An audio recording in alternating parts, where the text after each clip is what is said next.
The reception for Lightyear has been abysmal for Disney, but now they are panicking even worse than ever before because of the feedback that they are getting from their new show that they released on Disney Plus, which is Miss Marvel, which is turning into an even worse failure, an even worse disaster than Lightyear was, which is just hilarious in every way, shape, and form. And this is just continual proof that Disney is starting to fall on their face. They are starting to lose validity. They're losing trust with customers, and they are continuing to fall. And it is going to be interesting to see how Disney plans to recover from all of this. But with the way that Star Wars on Twitter is still continually attacking fans who don't like their shows like Kenobi, it wouldn't surprise me if this is the road that they continue to go down, that this is the hill that they plan to die on. So let's go ahead and take a look at what's going on with Miss Marvel, because this show is abysmal. Miss Marvel reportedly opens to lowest premiere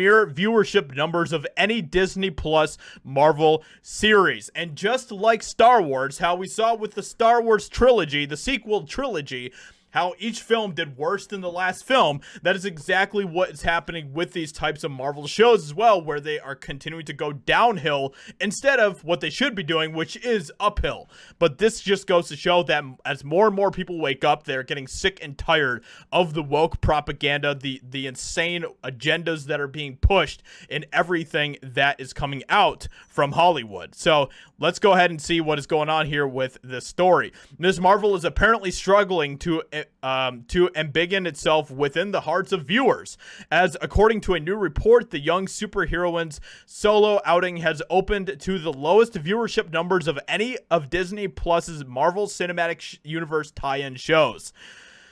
On June 17th, television data and analyst company Samba TV, whose data is aggregated from roughly 24 smart TV brands from countries around the world, including LG, Sony, and Sharp, announced that only 775,000 U.S. households watched the premiere of Miss Marvel on Disney Plus in its first 5 days, which in my opinion, that's still way too many people, but that is very, very low numbers, for a show that is coming out on Disney Plus, a Marvel show, a Marvel Cinematic Universe show.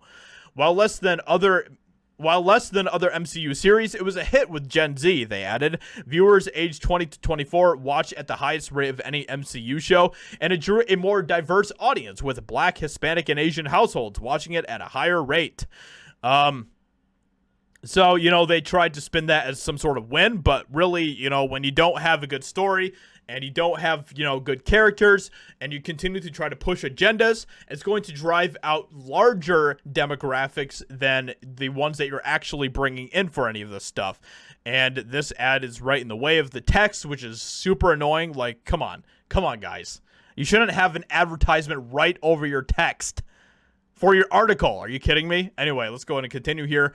Traveling backwards, the small screen debut of Archers, Clint Barton, and Kate Bishop in Hawkeye drew in 1.5 million U.S. households, which is just like crazy comparatively. And this just goes to show, like I said, that people are sick and tired of this nonsense. While an exact reason for Miss Marvel's low viewership is unknown, though undoubtedly due to some part of Marvel fatigue and the series' main audience being younger viewers rather than fans as a whole, the show is notably facing something none of its predecessors had to: competition. So, exactly, they're releasing Kenobi at the same time, and everyone is as mad at Kenobi as well. So this is not good for Disney. Like, they have Lightyear, they have Kenobi, they have Miss Marvel, and all three of those have been, in my opinion, losses, just complete failures for Disney. So it's going to be interesting to see what they continue to do from here on out. But let me know what you think about all of this in the comments below. What do you think about woke Disney continuing to double down on their insanity instead of waking up and realizing that they need to cut the nonsense? Hope you guys enjoyed. Leave a like, subscribe, and I'll talk to you all in another video very soon.